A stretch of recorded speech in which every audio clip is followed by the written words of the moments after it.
seems that we're born with a thirst to know, and that the only way we know how to quench that thirst is by asking questions. We don't ever lose that urge to ask. My nephew questions everything. As we drive in the car, as we sit and watch a movie, no matter what the activity is, he always has time to ask questions. One after another, after another, after another. When we are young, the questions are more of questions of curiosity. As a child, the questions are quite simple, most of the time. However, when we get older, our questions seem to go deeper. They take on more urgency. Conversations this week with a number of people were filled with questions, hard questions. And we simply don't always know the answers. Read the Bible, and you will find a lot of people asking big questions. A childless couple facing an unfulfilled promise asks, will a son be born to a man of 100 years old? Will Sarah bear a child in the age of 90? Hear the desperation in those words as Abraham expects the answer to be no. When everything has fallen apart, his health, his family, his personal fortune, when there's nothing left, Job can't help but ask, your hands shaped me and made me. Will you now turn and destroy me? Remember that you molded me like clay? Will you now turn me to dust again? After being ridiculed by priests, denounced by his family, rejected by his friends, and having other respected prophets contradict and laugh at him, Jeremiah asks a tough question. Why was I even born? In the face of a storm that threatened to take their lives, the disciples in a small boat found Jesus asleep and awakened him with the question, Teacher, don't you even care if we drown? If you look closely, you will notice something about those questions. The ones asked in the face of unfulfilled promises or personal tragedy. The questions that are on our lips when difficult people try to steal our joy, or when we are faced imminent danger, or even when we face undeserved punishment. When times get tough, people start directing their questions to God. Isn't that true? In difficult times? Then people know there is a God. They look to him, calling on his name. Well, this morning my focus is on the prophet Habakkuk, who also stands to question God. His work is different from every other writing prophet in the history of Israel. What makes it different is that he never says a word to another person. Habakkuk is somebody with a few questions for God, and he's not shy about asking them. Habakkuk opens with the question of frustration. How long, O Lord, must I call for help, but you do not listen? Or cry out to you violence, but you do not see it? Why do you make me look at injustice? Why do you tolerate wrong? The situation during Habakkuk's life was difficult. As he looks around at the way the world is, the injustice and pain, that are a natural part of life, he asks God why he doesn't do something. Have you ever felt that way? In the wake of a personal tragedy, or when you are waiting for some good thing to happen, and only the things that keep happening is the bad stuff. Have you ever just wanted to try to wake God up? Come on, God, don't you see me? I'm dying here. Don't you see I'm hurting here? Why don't you do something?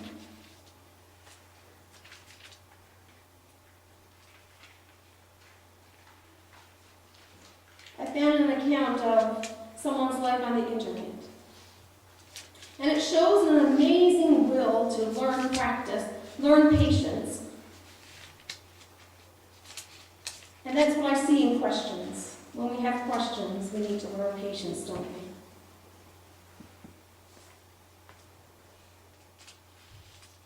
And so in this story, it's an amazing will to learn patience. And of course, not only in the waiting, but through a lot of questioning. The man's name is Tim Hansel. And he was about as active as a person could be. He lived in Central California, and his passion was mountain climbing. He loved it so much that he made his work leading mountain climbing expeditions. But one day in 1973, around dusk, when the snow-covered mountain turned to ice, Tim fell and suffered an injury that would cripple him for the rest of his life. It wasn't that he would be bound to a wheelchair. He wasn't. He could move around fine. But his spine was unalterably damaged by that every damage, so that every moment, every movement gave him excruciating pain. Pain so intense that it shook him to the core of his being. Tim spent several years questioning God. Why did this have to happen to me?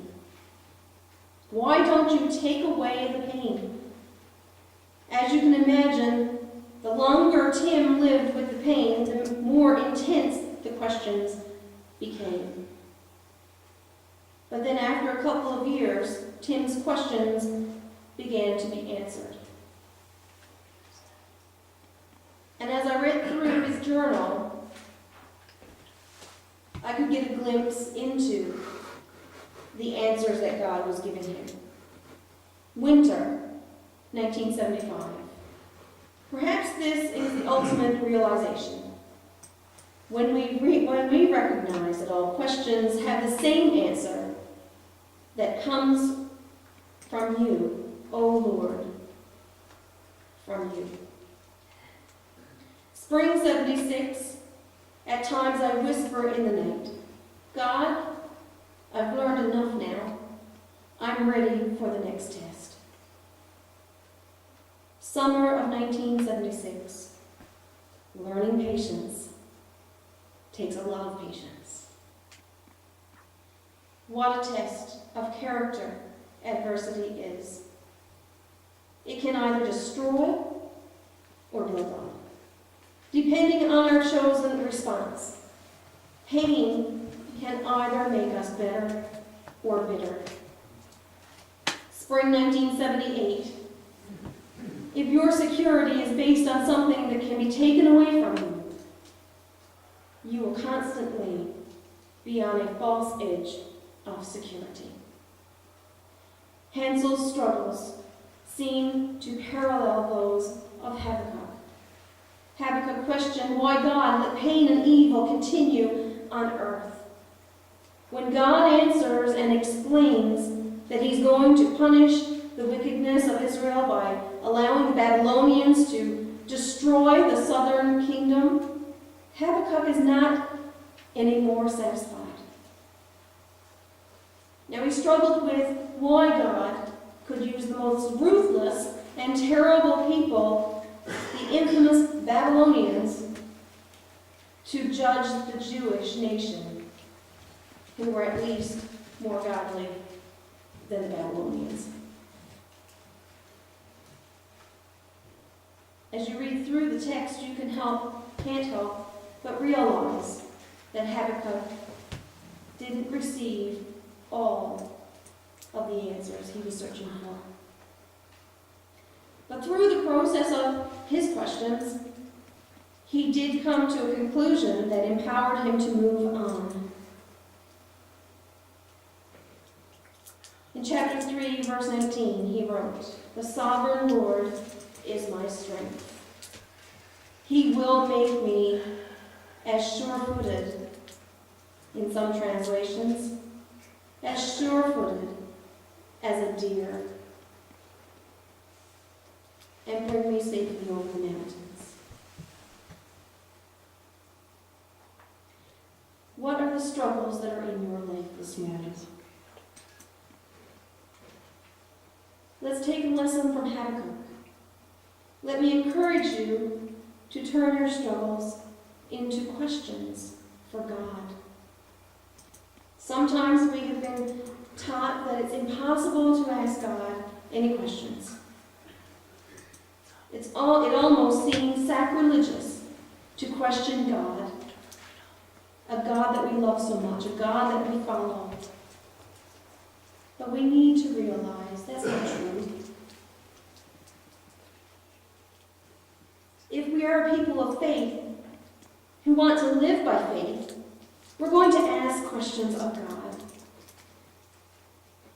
We would do well to stand in the company of other great people of faith like Abraham and Jeremiah, Job, and the disciples, and especially Jesus.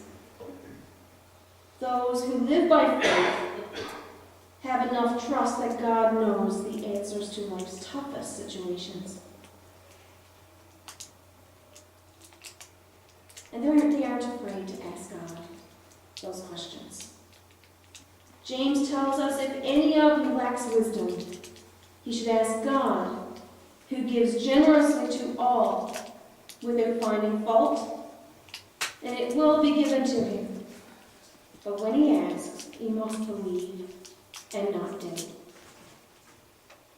Much of who I am today has been forged by the tragedies and difficult, most disturbing times of my life.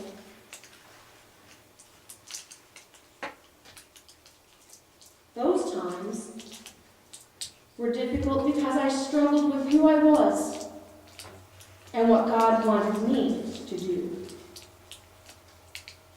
Quite often I was frustrated, discontent, and even angry with my circumstances. But God never gave up on me, and he never punished me for questioning him. He simply desires that we trust that he knows the answers. That is what it is to live by faith. I look back over my life and realize how many lessons I take away from those unwanted and untimely experiences, and it gives me a completely different perspective on life, and certainly on who God is to me and who I am in him. We don't just snap our fingers and God fixes our situations. But whether we want to believe it or not, there's something valuable in the painful process of overcoming life's difficulties that will be lost if God magically took care of every painful experience. I still recall a few years back when at a women's camp, Major Maxine Boyd spoke on rewriting our story. That a movie don't just happen, The writers write and rewrite again and again their scripts before we ever get to see them on the big screen or on a DVD. Well, God can also rewrite our story. And it's in these days that I truly trust that He will. No, He don't change our circumstances. But when we accept Christ as Lord and Savior of our lives, that is the moment the script gets revised. God rewrites the story of our lives, of where we will spend eternity, and that is indeed when our names get written in the great book of life. Major Boyd reminded us that we're not even capable to write our own script. Only God is. So what questions do you have for the Lord this morning? What struggles are holding you back, that are bothering you right to the core? God would love to hear your questions. Do you know why? It means you're talking to Him. And He wants us to talk to Him. Paul wrote in Romans 8, a verse that many have clung on to in difficult times. And we know that in all things, God works for the good of those who love Him, who have been called according to His purpose. But we should never end there. The next verse is very important. And it says, for those who foreknew, for those God foreknew, He also predestined to be conformed to the likeness of His Son.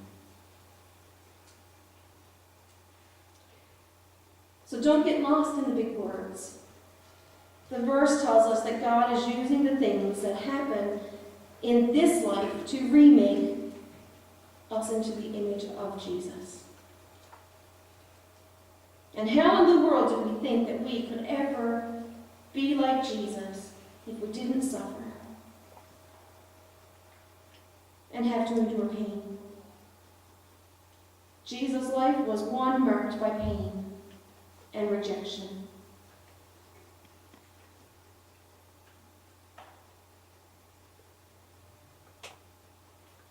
Jesus even asked God questions. My God, why have you forsaken me? I can't say that I understand all the implications of that question. But I do know this. That wasn't a question that lacked faith. I know that because the last words He offered up were these: Father, into your hands I commit my spirit. There will no doubt be times in life when most of us will question God. Why? Why, God, do you allow certain things to happen? My encouragement to you is that during those times, instead of retreating from God and thinking you know His answer, join with Habakkuk, with Jeremiah, with Jesus, Abraham and the disciples. They struggle through painful times with the kind of faith that keeps asking the questions to Him. But in the end, join with Habakkuk in the words that he chooses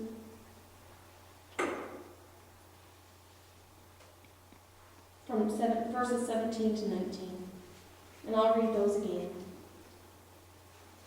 Though the fig tree does not bud, and there are no grapes on the vine, Though the olive crop fails, and the fields produce no fruit,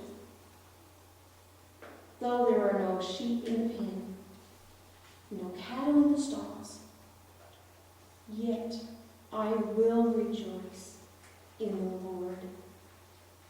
I will be joyful in God my Savior. The sovereign Lord is my strength. He makes my feet like the feet of a deer. He enables me to go to the heights. Shall we pray?